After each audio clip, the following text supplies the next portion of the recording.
Hi, I'm Steve Henn, and over there we have... I'm David Luck. Good evening, folks. Thanks for tuning in. Yeah, great. We're doing an old, new, borrowed and blue. I just thought that'd be fun. So that means something old, an old song, something new, relatively new song. I think we said sort of post 2010 or post 2010 sort of, and then something borrowed is a cover song. Something blue is are they both songs with swearing in them, basically? They're both fucking rude, yeah. Yeah. Thanks, you bastard. And then the last thing is that's only 4 each, obviously. So then the fifth one is just something. So a song with the word something in the title. So yeah. And I've got the first old song, and that is. Can you see that? Oh, okay. Yeah. It's my favourite song, I think. Shamefully. This bit isn't shameful, but the bit that's going to follow this is shameful. I do have all of Black Sabbath's studio albums, actually, including like the rarer ones that Tony Martin did, with the band. But shamefully, I've not listened to very much still, actually, including this song. Oh, that's great. No, that's good, David. That's because you bring me songs that I haven't heard, so that's really good. And this is one of their great albums, Volume 4. So a fourth studio album. So yeah, Snowblind, Black Sabbath.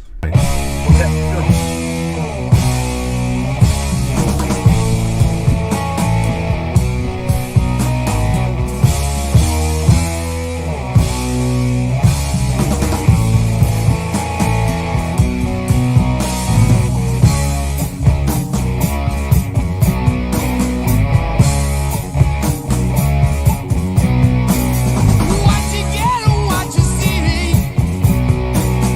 Things that don't come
Keep on smoking it. Black Sabbath, Snowblind.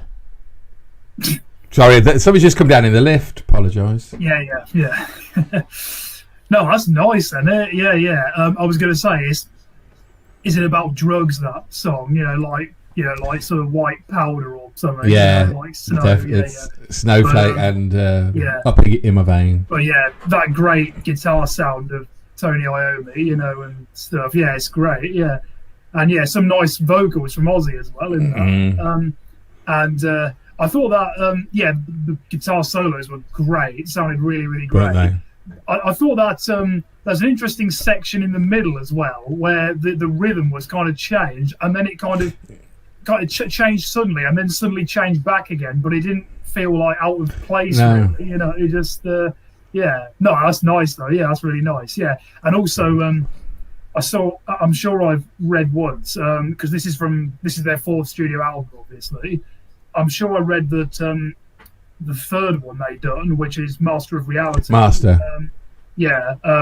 sure I read that one was the first, or heard that that was the first one where Tony Iommi tuned his guitar down, sort of thing, to lower than before, But yeah, that's a nice song though. So yeah, good choice. Yeah.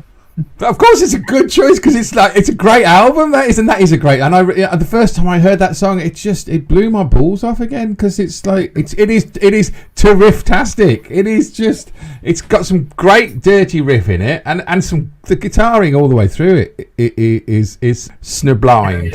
Yeah. But yeah, honestly, David, listen to that album. There's some great songs on it. If you wanted to, I think it's their. Can I say Purple Patch? I think that album. Okay. Love that album. I think it's got some really, really. I mean, there's some great songs all the way through, but stick that on your turntable. 40 minutes of vinyl joy. Never thought I'd say that. Great, excellent. David, what was your old song? This is an absolute classic as well, isn't it? Yeah, this is Fireball, Deep Purple. I think. It's a kind of proto-metal sort of song, isn't it? You could potentially say. I don't know whether that song is 50 years old this year, perhaps. Or, this year? Probably, yeah. Wow. But yeah, brilliant song, fantastic, and that sound at the beginning. I don't know if you know, but that's the sound of an air conditioning unit being turned on. Basically, because it's the title track of the album and the first song on the album, and I agree with the guys themselves that that is a good way to start the album, with that sound.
God, Deep Purple, Fireball. My goodness gracious me. We've had two great songs. Everyone could go home, really, could they? In a way, Fireball is like the perfect word to summarise that song, isn't it? I mean, like, it's just brilliant, isn't it? How can you, if you're a fan of heavy rock music, that is an essential song, really, don't you think? Like, oh yeah, definitely. Yeah. That's they put everything in that song. Everything. Yeah, absolutely. Yeah. What can't you? It's just. I mean, it starts off just, and then you're on with it. You can't stop. Once you get on that train, you're not stopping. Yeah.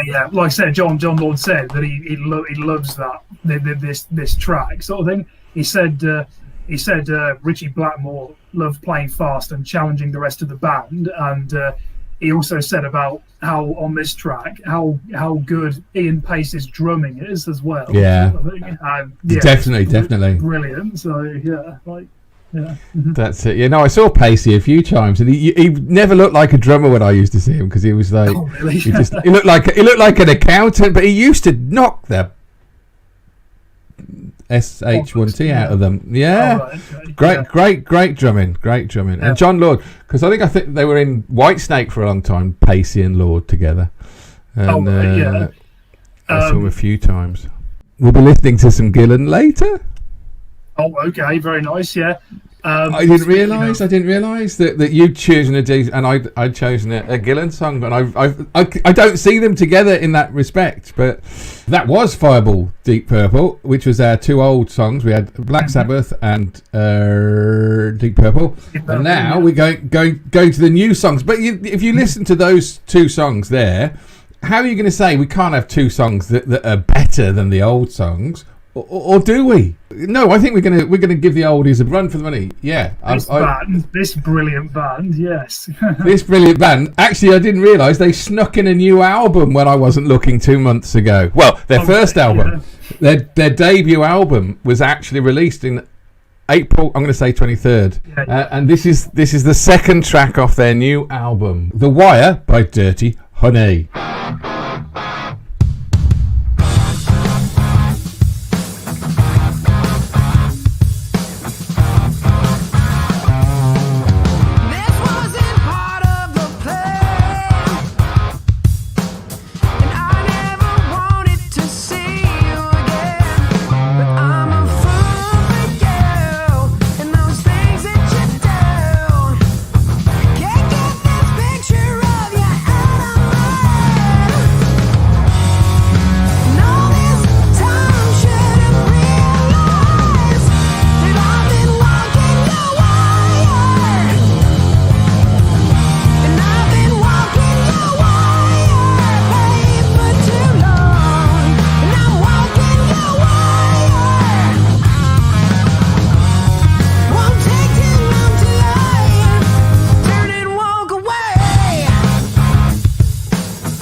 The Wire, Dirty Honey. Come on! Amazing. Yeah, brilliant guitar work and brilliant vocals as well. Yeah, really nice vocals and yeah, like I've said before, like how Rival Sons, Dirty Honey. How can you not have those two in the same discussion? Like they're just both absolutely brilliant. And keeping the spirit of rock and roll very much alive, So yeah, absolutely. Yeah. I need to buy some stuff by Dirty Honey, definitely. Well, it's their first album, so it's. I think I don't know how many of the EPs and I think they've done an EP and maybe a couple of singles, but that is their album, just come out 2 months ago, and I have to thank the Q Master Jr. for introducing me to Dirty Honey. That sounds bad, but honestly, they are so dirty, so dirty, and so sweet. Yeah, absolutely. No, that's really brilliant. Yeah, really great stuff. Yeah. They am. Go out and listen to some Dirty Honey. So I think new songs are proven, even if no one had heard the beginning of David's next choice, which I'm so looking forward to now. Yeah, this is a great one. It's nice vocals in this as well, and great guitar and drum work as well. Yeah, this is brilliant. So yeah. I also want to say, David, as well, even though I did hear the little bit at the beginning there, I love the album artwork on this as well.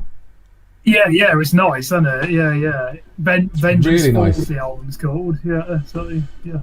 And this song is called Strife Trivium.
Strife, Trivium.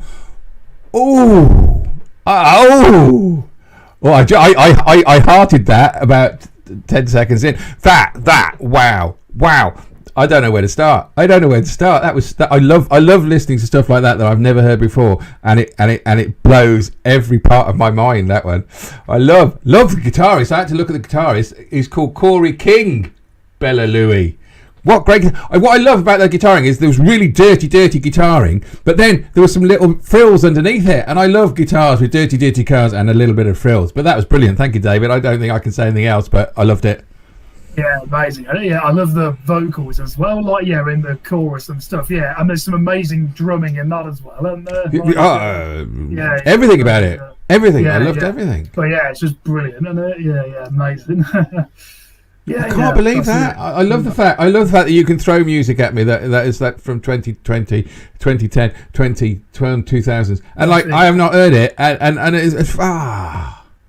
it's so good. See, that's why I knew I was being a bit cocky when I said we had two old songs. You can't beat them, but you can. We got music coming out of our ears everywhere. There's great music. There is amazing stuff being made today. So yeah, absolutely. Definitely. Because I was. Can I say was? I was. Instead of Dirty Honey, I was going to put Greta Van Fleet. But David wanted to do Black Rebel Motorcycle Club. As a band, and I thought, and I couldn't think of a band that I could put up against, but I've decided Greta Van Fleet are going up against Black Rebel Motorcycle Club, because I think this I am looking forward to. Yeah. I couldn't think of one. This show, but this one I am. Yeah. But yeah, no, because. Yeah, no, but when David showed this Black Rebel, there was the last songs I think he played. It took me somewhere really quite special, and I really enjoyed it. Is that the song called "Calling Them All Away"? Is it that one? I think, yeah. And I was listening to some Greta Van Fleet the other day, and I thought, oh, that's taking me on a journey. And I thought, of course, I could put Greta. Although the only problem with Greta, they got 2 albums. Yeah, I've got 2 albums to pick from, but I have played a few. So that'll be our show next week. I don't know what to call it. I put Black Rebel Motorcycle Club are Greta Van Fleet. We're doing that next week. And they want me to work for Asda for them because they're ringing me, but I'm ignoring them. So that's next week. We've done old, new. We're going to do borrowed. Yeah. Cover versions, yeah. Mm-hmm. Cover versions. Well, we heard Ian Gillan before. Ah, right, okay. Yeah, so we heard Deep Purple. Now we've got the Ian Gillan band, and it's very difficult finding covers. There's a band I discovered yesterday who do reggae versions of Black Sabbath. Man, okay, man, and they nearly came in, but then I thought, no, I've decided on this one because this is bonkers. This is a bonkers version of Lucille. 1, 2, 3, 4.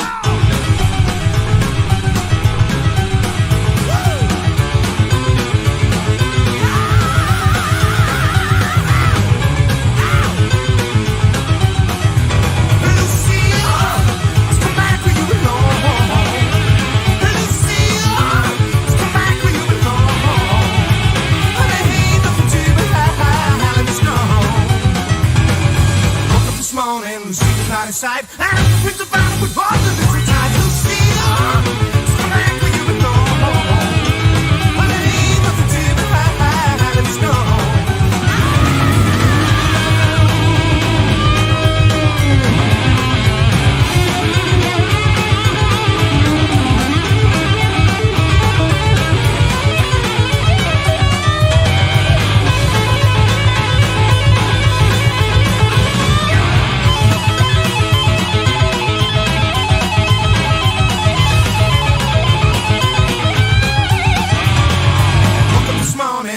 Not inside. I print the battle with all the little time to see.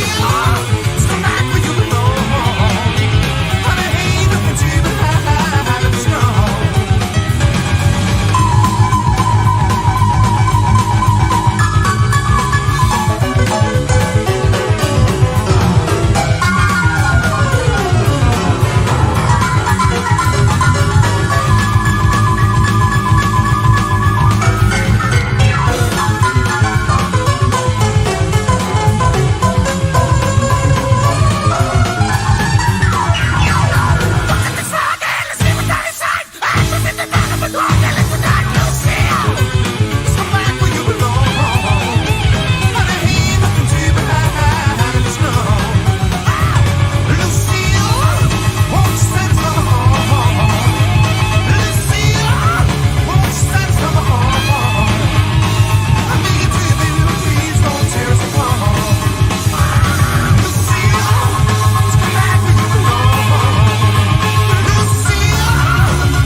Gillan, Lucille, original Little Richard. Oh right, okay. I thought it sounded like, you know, something Chuck Berry or someone like that would do, sort of thing. But oh my god, that was fucking amazing, wasn't it? Jesus Christ, man! It's absolutely mad.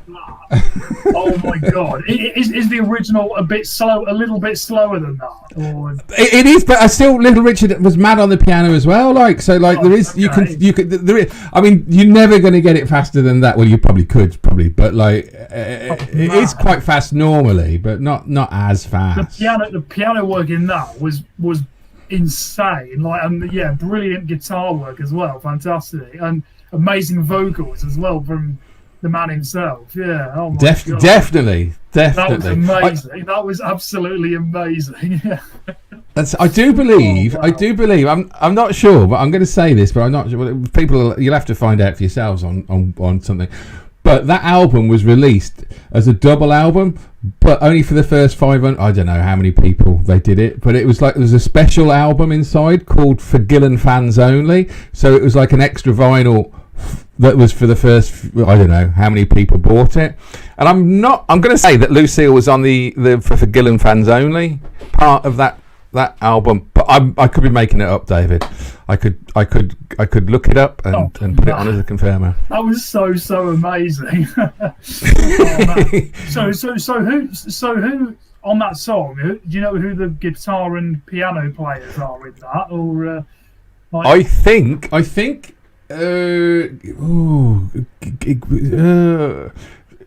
Is it Bernie? Was it not Bernie? Was it Bernie Tom? Bernie Tom was the guitarist, and Colin Towns, I think, was keyboards. But I'll need to wiki that and back me up later. That's right. Yeah. But that was amazing. Yeah, thanks so much for that. That was really amazing. So yeah, fantastic. It's hilariously brilliant. You can't argue with that. So that's right. We're doing covers. That was our first cover. Our second cover is Blackberry Way by Cheap Trick. Who did the original? Your Move. The Move originally. Yeah. In case you didn't know, the Move featured Roy Wood from Wizard, I think, was in the Move, and Bev Bevan from ELO was in it as well. And go on. I just want to say this. Roy Wood from Rednall, where I grew up. Oh, okay, very good. Excellent.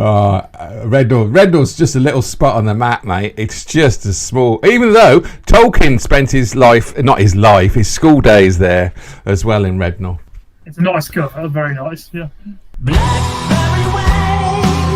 No, I haven't. Absolutely pouring down with rain. It's a terrible day. Up with a lark.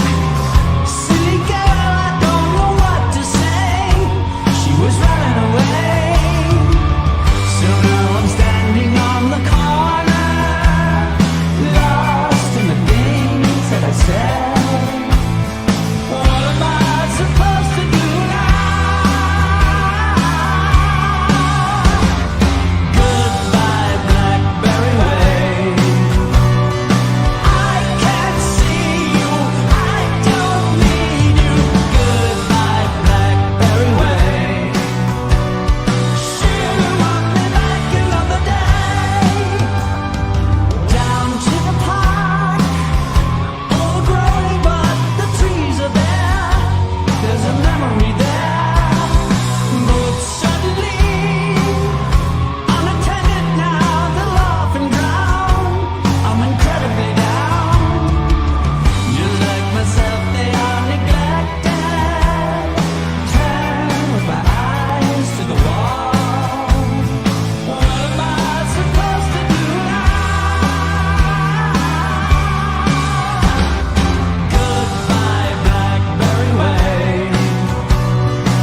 No, I have not heard that version, and I'm so glad that I've just heard it. Wow, nice, it's such a good version. That is such a good. You can't. I mean, what can you? I love cover songs which keep the original, but that just give it a bit of extra oomphy dumph. Yeah, you when we did our Under the Covers show ages ago, you said in your view, if you're going to make a great cover song, you've got to make it better in some way than the original, sort of thing. Yeah. I mean, the original of this is great, but from what I remember, it's more kind of mellow and kind of not quite as cheery as this version is. No, it's because this is still the same song, but it has a feel to it that is like it's because the other one is slower and happy. But this is like happy, like punching you happy. It's like it's not going to let you stop. It's brilliant. It's like the same song, but just given a shot, sort of thing, Yeah. Sort of thing. And, that was awesome. That was nice, though. Yeah. And it's only a couple of years old, that version. It's only from like 2018 or. Oh, well done. Like so yeah. I've seen Cheap Trick live. They supported Deep Purple the first time. I was going to say they were supporting a good band recently. That was the first massive like arena gig that I ever went to as well. And me and my dad was sat on the floor right at the back, sort of thing. Not as in like literally on the floor, but Oh, I think I've told you before, haven't I? Rock Band 2 features Cheap Trick's song "Hello There," which is a good song. It says apparently Rick Nielsen, the guitarist, is 2,000 guitars. So yeah. Wow, he has some great colour. He has some great designs. I'm sure he had a skull's head once. I saw him have. Like the guitarists from Slade used to have funny. And I saw his guitar was in the pawn shop in Birmingham when they were going through the bad times. Man, I wish I'd had the money to buy it then. Yeah. That's a great so, yeah. Oh, that is brilliant. Well done, Cheap Trick. Cheap Trick, great band. Underrated, I'm going to say. Underrated. I don't think many people about know them at all. So, yeah. Well worth a listen, Cheap Trick. If you haven't heard much of them, do so. Old, new, borrowed now covers. Blue. Yeah. So now it's time for the parental advisory symbol to appear. So, That's right. I think I did tell you this story. Did I tell you this story? Anyway, it's I've got "Fuck You, Lily Allen." It says it on the tin. I think I've heard of it. I think. What's the story you were referring to? Sorry. I'm not sure if I don't know who. I don't know if I told you, but it was. Is it Jamal? A female singer. I think that's her name. Not Jamelia, like yeah, she's one of these heads on a stick. She'll always come on these programs and start talking as though she's got the greatest opinion. But I don't know what her music's like. I don't know though. But she was on the Buzzcocks, and so was Lily Allen. And Jamelia says. Yeah. There is an episode that they were both on together. Yeah, I remember. Yeah, sorry. And Julia says, "Lily, I love you very much." She said, "I do." She says, "But my daughter can't listen to your album." And Lily Allen goes, "With all the respect in the world, I didn't make it for your daughter." And she said, "Fuck you, Lily Allen."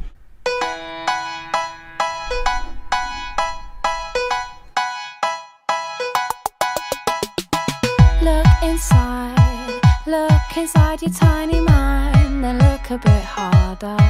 'Cause we're so uninspired, so sick and tired of all the hatred you harbor.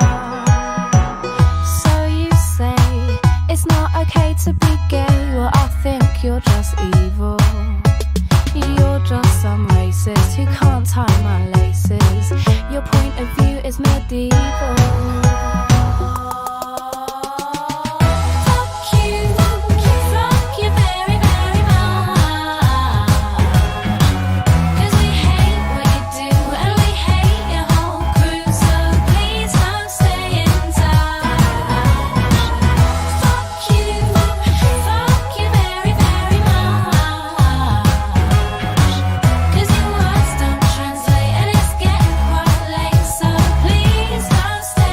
Time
You think we need to go to war? Well, you're already in one. 'Cause it's people like you that need to get slew. No one wants your opinion.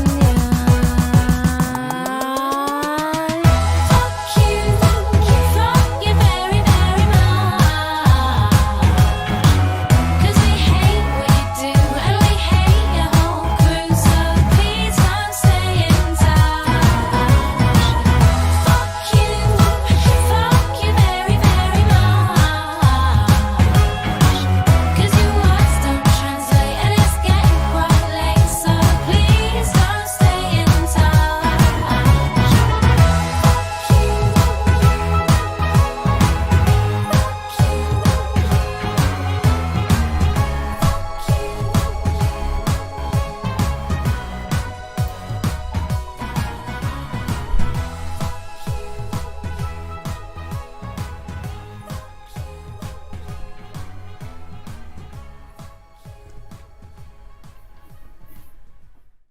Oh, there you go. Fuck you, Lily Allen.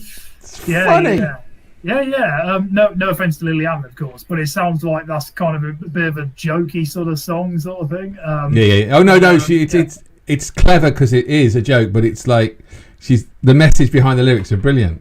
No, yeah, that's all right though. Yeah, that's all right. Yeah, some great lyrics. Yeah, and some nice vocals actually as well. And I have a soft spot for Lily Allen. I think she gets a hard time because she's very outspoken, and like some of the songs on this album particularly are great. That what's it called? The Fear. That's a nice song. Yeah, that's a beautiful song. Yeah, that's a nice sounding one. Yeah. You know, I think the press give her a hard time, and I don't think she deserves it because musically, I think she's really, really good, really clever. And I've seen her live, and her band were brilliant. They were really good backing band. Enough, yeah. Mm-hmm. Blue songs. We're gonna go. And in Today fact, was Blue Song. Yeah, the first words mentioned in this song are the title of that last song, actually. So yeah. So they got a nice follow on in a way. So yeah.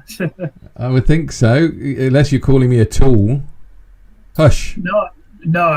If I was calling you anything, it'd be worse than that. But yeah. I don't know. I'd like to be called a tool. I think. Oh, you're quite tall. I don't know whether I remember seeing years ago that this song is kind of about, Maynard James Keenan, the vocalist, kind of sort of having a go at, people criticising the band for their music or the kind of music they do or something. Yeah, I don't know for certain, but if you see the lyrics, you can sort of see a bit of that sort of stuff going on. And but no, it's a nice song though, and it's a short one as well.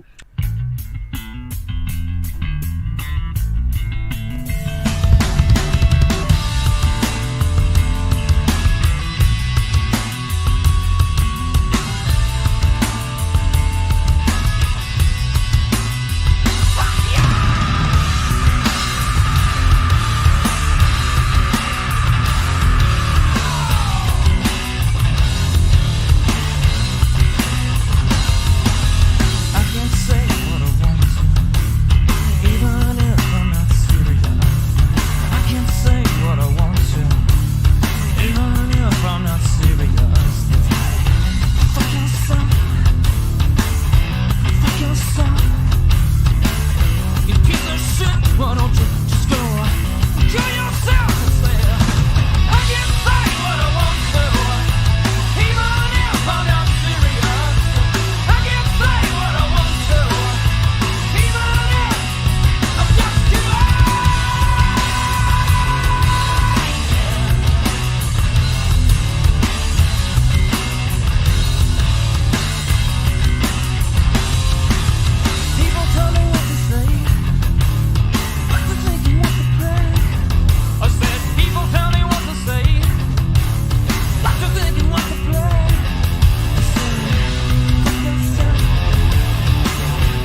Just kidding. Hey, hush. Hush you too. Tool. Man, I was looking at the lyrics then and I didn't realise it had a little bit more. I like that just kidding bit at the end. That's so much fun. Yeah. Oh, it's Tool, isn't it? What are we going to do? You can't argue. That's a great song, though. Yeah, it's nice, isn't it? Yeah. And the even though it's not as complicated as some of their later stuff, the drumming is not straightforward still, is it? Danny Carey's such an amazing drummer. Like, yeah, honestly, not nice bass work in that as well, isn't it? So, but right. They've thought of it though. They've put a lot of effort into that. They've made that that's a good song because there was some hidden sort of left and right stereo bits in there, which was lovely. And no, that's Tool are clever. Tool, it's like you're too clever. You're too sharp. You'll cut yourself. I think that was a line from someone. And it's the Tool are like that. They're too good. Yeah. Well, like I've said before, in many ways, the best way of describing how good they are is that they're kind of in a league of their own, really, aren't they, sort of thing. I would agree. But I do think that with a lot of music, though, I do think people like to pigeonhole, and sometimes you can't because Tool. No, you're right. They are in a league of their own. Well, yeah, in a way, they're so unique to a degree that in a way it almost feels like they should just be in a group of their own, on their own, like sort of thing. No, you're right when you say that they could be above any band musically, apart from this one. Oh no, yeah. What was I thinking? Yeah, how rude. What were you thinking? Very rude. Do you know, David, when I said we were going to I didn't even think of this song. I didn't even remember that Rush had done a song with. But this is a little gem. This is hidden away on 2112, and it's a shortish song for Rush. 3 minutes 59. It's quite short. It's a lot shorter than the title track from that album, isn't it?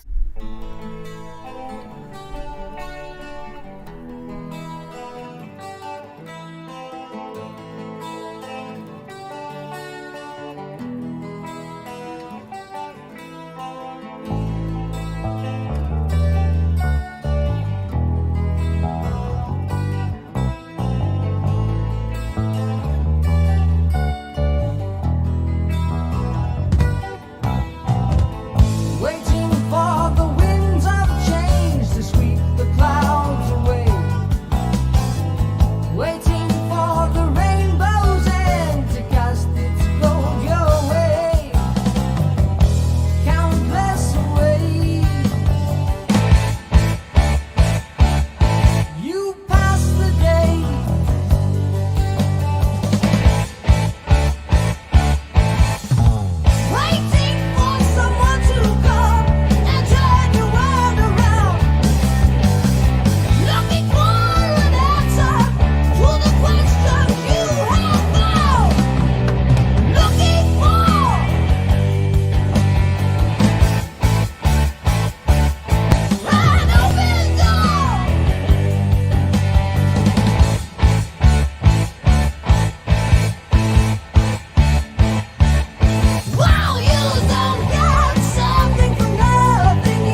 Something for Nothing, Rush, from the 2112 album. Come on. Yeah, that's nice. Yeah, nice stuff. Yeah, nice guitar work in that. And shamefully, I don't know Rush very, very well. But yeah.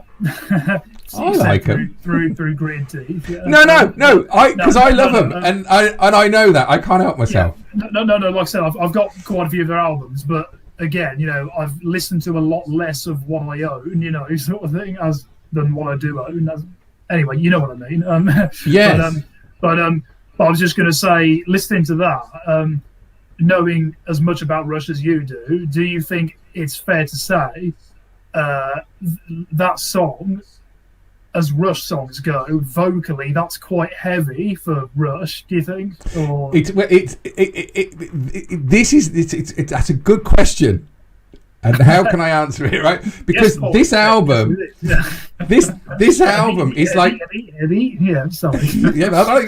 this album is like halfway through their transition, and like stuff before this album. Heavy, with heavy vocals, heavy guitar, heavy drumming, and then like more progressive. They went towards moving pictures. Anything before this album, they've done some heavy stuff, and after this, it sort of mellows slightly, but it's still heavy. Yeah, fair enough. Yeah. I don't know if that answered the question, because it was a difficult question to ask me. No, yeah, it's nice song though. Yeah, and nice guitar work, like I said, and it's good. Yeah, nice. Yeah. There you go. Right, Rush. Now, how do we follow that? Why not with a band? Yeah. Our last song. This song, I tell you, if you live in Birmingham, this song, and I've seen this band live, this song is Boston. Well, it's not a great joke, that says something about you, frankly. Did you want to talk about this song afterwards, or just fade out with it? Because I think it fades out quite nicely. Yeah, it's a lovely song, though. It is a lovely song. Oh, you know it then already. Like, yeah. But who hasn't got this album if they grew up in the 70s? Every rock fan should have this album. So yeah. That's it. No, but I did see them live at Bingley Hall, Stafford. I wasn't overly impressed with them. When was that? Sorry. I'm going to say any time between 79 and 83. Right. Okay. So when they had Brad Delp, the original singer. No, this is a brilliant album, though. Anyway, so, it is. That's what we were saying. You should go out and listen to this album because it is a great album. But the production on this album is brilliant, and I think that's why I probably didn't enjoy them so much live, because it didn't sound like the album. David, great choice. Yeah, thanks a lot. Yeah, good song. Yeah. As I said, Boston.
Something About You Boston. And I did see them in October 21st, 1979 at Bingley Hall, Stafford. Oh, brilliant. No, excellent. Yeah. No, that's a lovely song, and it's just really nice. Yeah, great stuff. Yeah. It is. I'm gonna drag that out again, I think, because I haven't played it for years and years. Good thing, a good song to finish with that. Well done, David. Yeah. Thank you very much. Cheers. Thank you very much. Next week is a great show. It's Black Rebel Motorcycle Club and Greta Van Fleet. So that'll be 5 songs each. Excellent. That'll be good. So yeah, we'll see you for that show on the 18th of the month of July. Yes, that's right. Yeah. Yeah, thanks a lot for tuning in, folks. Yeah, really enjoyed tonight's show, and hopefully see you same time next week. So yeah, thanks a lot. My name's David Luck, and this fella here is somebody else. All right, cheers. Take care. Cheers. Thanks a lot.